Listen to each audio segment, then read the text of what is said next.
तो अगला टॉपिक है रिजर्वेशन। ये अगर अभी हमने राइट टू इक्वालिटी पढ़ा, उसमें 15 और 16 आर्टिकल में हमने देखा कि the constitution provides reservation for educationally, socially and educationally backward classes, SC, ST and EWS। और आर्टिकल 15 प्रोवाइड करता है एजुकेशनल इंस्टीट्यूशन में, और आर्टिकल 16 प्रोवाइड करता है इन गवर्नमेंट जॉब्स। ठीक है, और article 16 also provides equality of opportunity. तो ये सब है basis of reservation in educational institution as well as in government jobs. ठीक है, और ये टॉपिक इसलिए भी इम्पोर्टेंट बन जाता है क्योंकि रीसेंट टाइम्स में हमने देखा कि बहुत सारे ग्रुप्स स्टेट जॉब्स के लिए रिजर्वेशन मांग रहे हैं। फॉर एग्जांपल जाट्स, ओके, इन हरियाणा, और पटियादार कम्युनिटी इन गुजरात, ये OBC रिजर्वेशन मांग रहे हैं। तो इस वजह से बहुत बड़े एजिटेशंस भी होते रहते हैं। तो पूरा टॉपिक समझते हैं कि इसके क्या क्या डायमेंशन है। बहुत कंटेंशियस इशू है, इसके पॉजिटिव्स क्या हैं, नेगेटिव्स क्या हैं, सब देखेंगे इसमें। ठीक है, तो सबसे पहले इंट्रो में जनरली डेफिनेशन लिखते हैं हम। A form of positive discrimination created to promote equality and equal opportunities for marginalise section. ठीक है, स्ट्रेट फॉरवर्ड है, इक्वल अपॉर्चुनिटीज़ प्रोवाइड करता है ये। इंट्रो में ही आप डाल सकते हैं कि the constitutional provisions that provide for reservations are article 15, article 16 हमने देखा। 77th amendment reservation in promotion provide करता है। पहले रिजर्वेशन इन प्रमोशन नहीं था। अभी हम एक जजमेंट भी देखेंगे, इंदिरा सोहानी जजमेंट। ठीक है, फिर 85th अमेंडमेंट क्या कहता है, कंसिक्वेंशियल सीनियरिटी। कंसिक्वेंशियल सीनियरिटी का मतलब क्या है कि फॉर एग्जांपल थोड़ा सा समझते हैं क्या है। दो लोग हैं, A है और B है। ठीक है, ये जनरल कैंडिडेट है and this is an SC candidate. ठीक है, इस दोनों सेम पोस्ट पे हैं और इस बंदे को इस जॉब में 10 साल हो चुके हैं और इसी बंदे को 5 साल हो चुके हैं। ठीक है, अगर आप नॉर्मल सर्कमस्टांसेस में इसका प्रमोशन होना ज़्यादा, इसके प्रमोशन होने के ज़्यादा चांसेस थे क्योंकि मोर एक्सपीरियंस। बट समहाउ क्या हुआ, जो इनसे ऊपर वाली पोस्ट थी उसमें एक SC की सीट खाली, जो SC के लिए रिजर्व सीट थी वो खाली हो गई, तो ऑटोमेटिकली B को प्रमोशन मिल जाएगा। राइट, तो ये जो सीनियरिटी है, पहले ये दोनों इक्वल थे but now B is senior to A because of consequence of a seat availability in SC। ठीक है, तो कंसिक्वेंशियल सीनियरिटी ये कहता है कि seniority attain due to some consequences will be retained no matter what. तो ये सीनियरिटी हमेशा रहेगी अब आगे को इनकी करियर में। Okay, that is 85th amendment act. 103rd amendment हमने पढ़ा था, EWS रिजर्वेशन देता है 10% reservation in both 15th article 15 और आर्टिकल 16 में देखा हमने।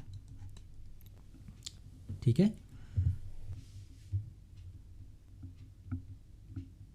EWS की डेफिनेशन क्या है, कौन इकोनॉमिकली वीकर है, उतना ज़्यादा इम्पोर्टेंट नहीं है, वो पूछेगा भी नहीं क्योंकि सब ने फॉर्म भरा ही होता है EWS का, तो पता ही होता है उन्हें EWS क्या है। तो ऐसे क्वेश्चन तो नहीं आने के, ऐसे क्वेश्चन आने के चांसेस कम है। फिर देखते हैं हम इसकी इम्पोर्टेंस क्या है। सबसे पहले करेक्ट हिस्टोरिकल इनजस्टिस। ठीक है, अगर आप इंडियन फ्रीडम स्ट्रगल देखेंगे या फिर प्री इंडिपेंडेंट हिस्ट्री देखेंगे तो यू विल रियलाइज़ कि फ्रीडम स्ट्रगल और सोशल रिफॉर्म मूवमेंट दोनों साथ साथ चल रहे थे।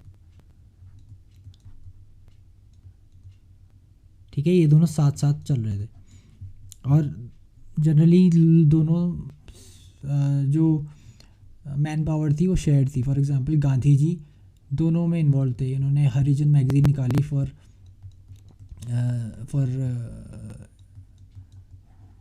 सो शेड्यूल्ड कास्ट लोग, शेड्यूल्ड कास्ट तो नहीं कहते थे उन्हें, फॉर सोशली डिप्राइव्ड पीपल। और similarly he was fighting a freedom struggle, right. तो इस केस में जब इंडिपेंडेंट मिल गई हमें, तो द गवर्नमेंट और द पीपल और the leaders, our leaders tried our very best to correct this injustice. उनके हाथ में पावर थी, और one of the ways they chose was reservation, ठीक है। दूसरा है इक्वालिटी ऑफ अपॉर्चुनिटी। ये हमने बात करी, equality of opportunity, how equality of opportunities for different classes and caste of people provides a level playing field, ठीक है। हमने आर्टिकल 14 देखा था, equal protection of laws, right. There can be different laws for different types of people और different classes of people, there can be reasonable classification. और अगर class और cast और सोशल और एजुकेशनल या इकोनॉमिकल डिफरेंसेस हैं लोगों में, then it is okay to provide different opportunities.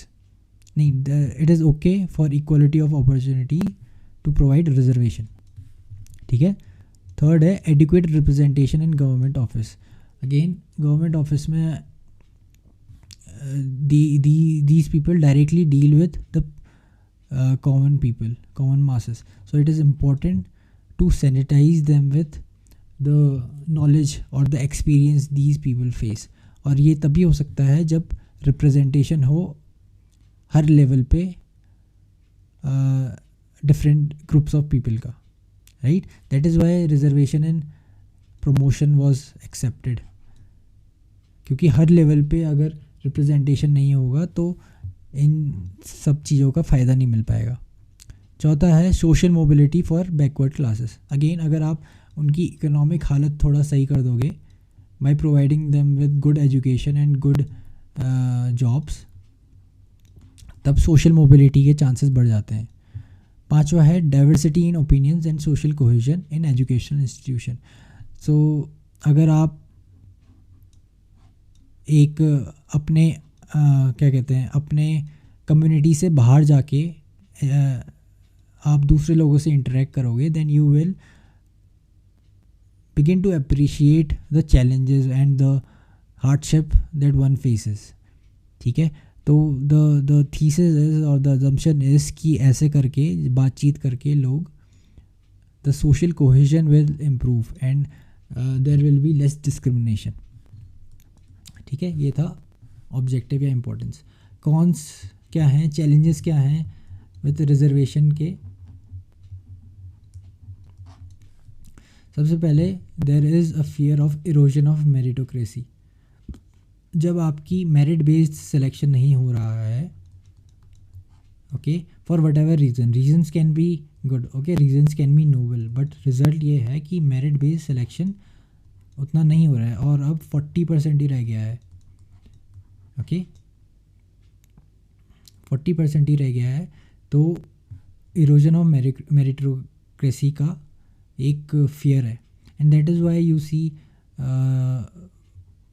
People moving out of और more people moving out of the whole reservation system. तो लोग बाहर जाते हैं तो ब्रेन ड्रेन होता है, या फिर प्राइवेट जॉब्स में ज़्यादा जाना पसंद करते हैं, प्राइवेट इंस्टीट्यूशन में ज़्यादा पसंद करते हैं, क्योंकि उनमें रिजर्वेशन नहीं फेस करना पड़ता। दूसरा है इंक्रीजिंग सोशल टेंशन। अब अजम्पशन ये था कि अगर आप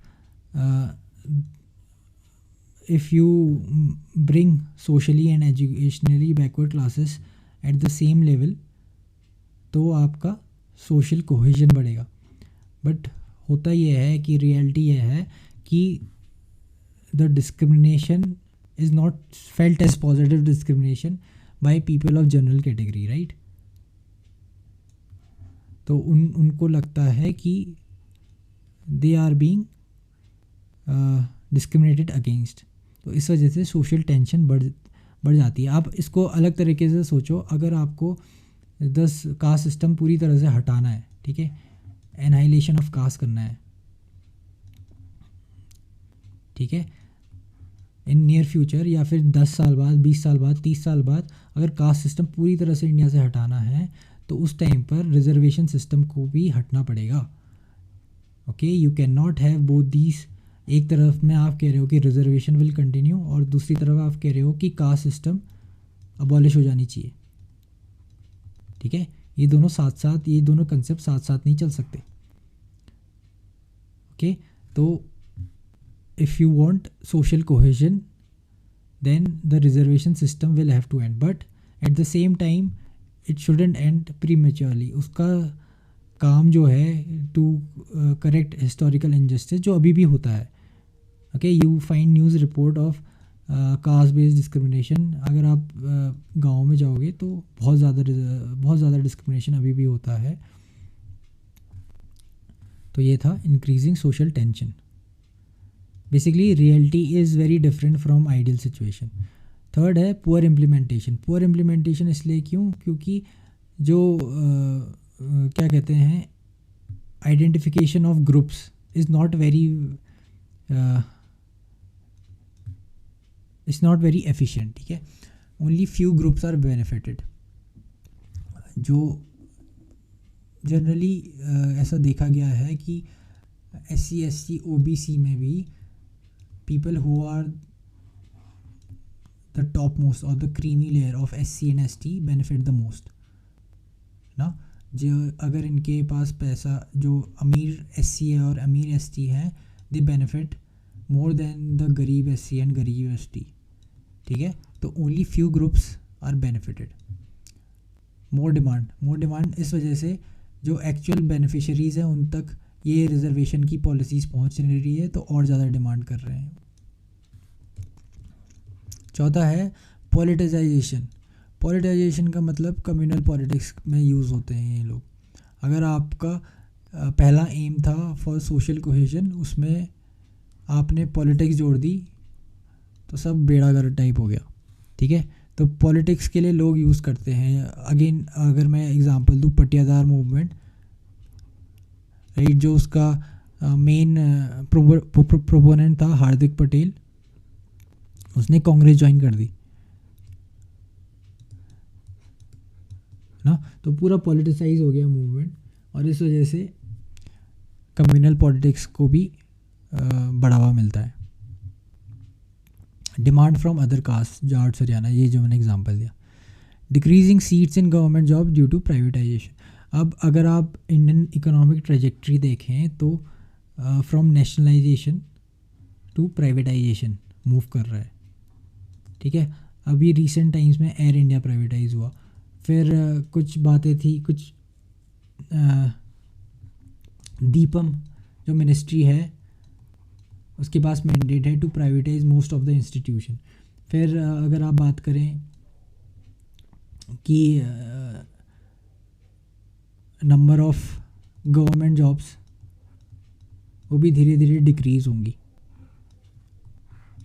ठीक है, तो जो भी हमने इसके प्रोज पढ़े थे, ऑब्जेक्टिव्स पढ़े थे, इम्पोर्टेंस पढ़े थे, are only applicable if we are talking about government jobs. ठीक है, इन जॉब्स मार्केट। लेकिन अगर गवर्नमेंट जॉब ही डिक्रीज़ होने लगी ड्यू टू प्राइवेटाइजेशन, तो ये प्रॉब्लम आ सकती है। ठीक है, तो कंक्लूजन क्या है इसका, पूरा कंक्लूजन देखें। Looking at the inequality levels between different caste and classes, reservation is must but has to be efficiently implemented. ठीक है, आप रिजर्वेशन के अगेंस्ट अभी केस नहीं बना सकते। हम उस सिचुएशन में पहुँचे ही नहीं है कि आप ये कह दें कि रिजर्वेशन हट देना चाहिए। ठीक है, क्योंकि the reality is very different. अगर आप गाँव में जाते हैं where majority of the population in India lives, तब आप देखेंगे कि there is segregation based on caste, based on class. ठीक है, और अभी भी वो डिस्क्रिमिनेशन फेस करते हैं। सटल डिस्क्रिमिनेशन होता है, कभी कभी बहुत ज़्यादा डिस्क्रिमिनेशन होता है, कभी वायलेंस होता है। तो there is a very much need of reservation, but उसका इम्प्लीमेंटेशन इतना बुरी तरह से हुआ है इंडिया में कि ना कि उनको फ़ायदा नहीं मिल पा रहा है जिनको मिलना चाहिए।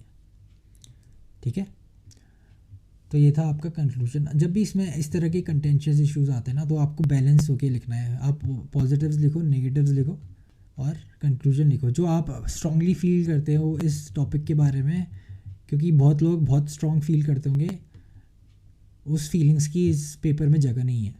ठीक है, आपको डिप्लोमेटिक आंसर देना पड़ेगा, आपको सही आंसर देना पड़ेगा, आपको जो आप सोचते हो वो आंसर ज़रूरी नहीं है कि वो सही हो। तो अब इम्पॉर्टेंट जजमेंट्स की बात करते हैं। सबसे पहले चंपकम दुर्रई राजन केस 1951 में, इसमें पहला अमेंडमेंट हुआ था। ठीक है, इसमें रिजर्वेशन प्रोविज़न पहली बार फर्स्ट अमेंडमेंट में ला गया था। ये इसलिए इम्पोर्टेंट है क्योंकि ये पहली बार रिजर्वेशन में हुआ था। अब दूसरा जो सबसे इम्पोर्टेंट केस है, Indira Swani versus and others versus union of India, AKA Mandal commission case. ठीक है, ये बहुत इंपॉर्टेंट केस है क्योंकि इसने गाइडलाइंस दी थी कि कैसे आगे के रिजर्वेशन, कुछ गाइडलाइंस दी थी रिगार्डिंग रिजर्वेशन। सबसे पहला है तो combined reservation beneficiary should not exceed 50% of Indian population. ठीक है, 50% मार्क ब्रीच नहीं होना चाहिए, ये था इस केस में जजमेंट।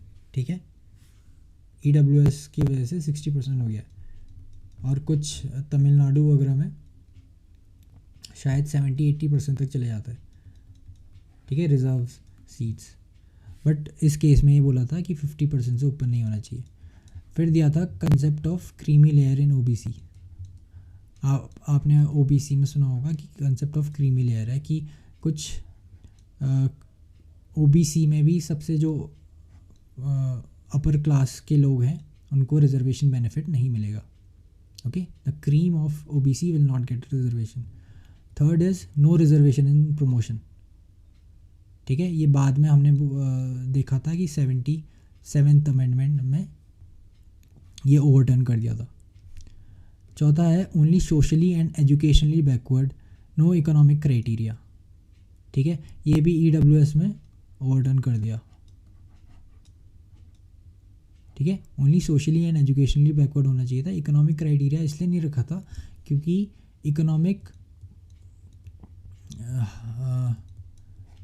इकोनॉमिक हार्डशिप प्रूव करना मुश्किल हो जाता है। सैलरी को कैसे प्रूव करेगा कोई, जब आपकी 1990 का केस है, उसमें कैसे कोई सैलरी प्रूव करेगा जब you had such huge amount of informal economy. ठीक है, तो इकोनॉमिक क्राइटेरिया तब रखना वाज नॉट सेंसिबल। अब थोड़ा फॉर्मलाइजेशन बढ़ रहा है, बट अभी भी बहुत सारा केसेस ऐसे बन सकते हैं जिसमें the actual income is shown very less than the real income. पांचवा है institutional efficiency must not be affected. ठीक है, ये था the result of reservation should not result in institutional inefficiency. ठीक है, तो ये इंपॉर्टेंट केस है, इंदिरा स्वानी केस, इसे मंडल कमीशन केस भी कहते हैं, and I think it is 1991 में था ये। ठीक है, फिर था Nagaraj, allowed reservation in promotion provided. ठीक है, इसके बाद 85th अमेंडमेंट आया जो हमने ऊपर पढ़ा था यहाँ पर। 77th अमेंडमेंट में रिजर्वेशन इन प्रमोशन आया, 85th में कंसिक्यूशनल सीनियरिटी आया, सॉरी। ठीक है, तो नागराज केस में 77th अमेंडमेंट में रिजर्वेशन इन प्रमोशन आया। नागराज केस में क्या बोला था कि allowed reservation in promotion provided. ठीक है, सबसे पहले नॉट एडिक्वेटली रिप्रेजेंटेड, अगर कोई आपको प्रूव करना पड़ेगा कि एडिक्वेटली रिप्रेजेंटेड नहीं है, and this proof has to be based on data. आप ये नहीं कह सकते कि हाँ ये एडिक्वेटली रिप्रेजेंटेड नहीं है तो इनको प्रमोशन में रिजर्वेशन दे दो, नहीं, this thesis has to be based on a data. Third is overall efficiency must not be compromise. ठीक है, नागराज केस इसलिए भी इम्पोर्टेंट है क्योंकि इसमें principle of equality, right, principle of equality was made part of the basic structure. Supreme Court held that तो जो एक बेसिक स्ट्रक्चर में क्या क्या चीज़ें हैं ना, कौन से केस में क्या क्या हैं, इसको एक बार याद रखना। मैंने कंपाइलेशन कर रखा है, और हम जब बेसिक स्ट्रक्चर के चैप्टर पढ़ेंगे तब आपको इसमें सारे केसेस और कौन से, फॉर एग्जांपल सेक्युलरिज्म किस में होता है, फेडरलिज्म बेसिक स्ट्रक्चर किस केस में था, या फिर जुडिशियल रिव्यू किस केस में था, ये सब एक साथ मिल जाएगा। लेकिन आप जब भी ऐसे केसेस आते हैं तो अपने से भी नोट करते रहना, ठीक है। तो ये था नागराज केस। फिर था जर्नैल सिंह केस 2018 में। इसने नागराज केस का वो जजमेंट ओवरटर्न कर दिया कि डेटा इज़ नॉट रिक्वायर्ड, ठीक है, for reservation and promotion. And this is important, it gives concept of creamy layer in SC/ST। जैसे OBC में क्रीमी लेयर एक्सक्लूजन होता है, वैसे ही SC/ST में भी होना चाहिए, ओके। बट ये अभी तक पार्लियामेंट ने ये बात मानी नहीं है, ठीक है। फिर 2020 में सुप्रीम कोर्ट ने क्या बोला एक जजमेंट में in Uttarakhand, reservation is not a fundamental right, not a duty of the state to provide reservation. इसका मतलब क्या है, ठीक है, कि स्टेट को अगर लगता है कि if an economically weaker section requires a reservation, या फिर किसी जॉब में रिजर्वेशन की ज़रूरत है, then the state can provide. लेकिन आप ये नहीं कह सकते कि हाँ मेरी राइट है रिजर्वेशन की तो आप मुझे प्रोवाइड करो, ठीक है। दोनों में फ़र्क है। Reservation is not a fundamental right, but fundamental rights provide you an option for reservation. समझ रहे हो? 15-16 की अगर वर्डिंग पढ़ोगे आप, ओके, तो वो लिखता है कि nothing shall prevent the parliament from making laws in favour of EWS या फिर SC या फिर ST, ठीक है। लेकिन अगर पार्लियामेंट लॉ नहीं बनाता तो आप सुप्रीम कोर्ट में जा नहीं सकते कि रिजर्वेशन के लिए मुझे लॉ चाहिए और पार्लियामेंट बना नहीं रहा है, ठीक है। तो ये था केसेस अराउंड रिजर्वेशन। इसमें से इंदिरा सोहानी केस और ये Jarnail Singh Nagaraj case are important. तो ये था पूरा रिजर्वेशन। हमने क्या क्या पढ़ा, सबसे पहले इंट्रो देखा, कॉन्स्टिट्यूशनल प्रोविजंस क्या हैं और सुप्रीम कोर्ट के जजमेंट क्या हैं, ये दोनों देखे, ठीक है। फिर ऑब्जेक्टिव्स देखा, इंपॉर्टेंस देखा, क्या इंपॉर्टेंस था क्या ऑब्जेक्टिव्स था। इसको छोटे पॉइंट्स में लिखना ही ज़रूरी है, आपको समझाने की ज़रूरत नहीं है। मैंने जो समझाया वो आपके खुद के समझने के लिए है, और ये इसके चैलेंजेस हैं, ठीक है। बस एक थोड़ा सा कॉशन रखना कि ऐसे ऐसे टॉपिक जो जिसमें बहुत आपके क्या कहते हैं, आपका इमोशनल इन्वॉल्वमेंट हो सकता है, वो थोड़ा साइड रखना। बैलेंस्ड आंसर लिखने की ज़रूरत होती है। आपका मेन ऑब्जेक्टिव यहाँ पर is to clear the paper, ठीक है। तो उस ऑब्जेक्टिव से पढ़ाई करना, ज़्यादा पॉलिटिक्स में मत घुसना। Thank you.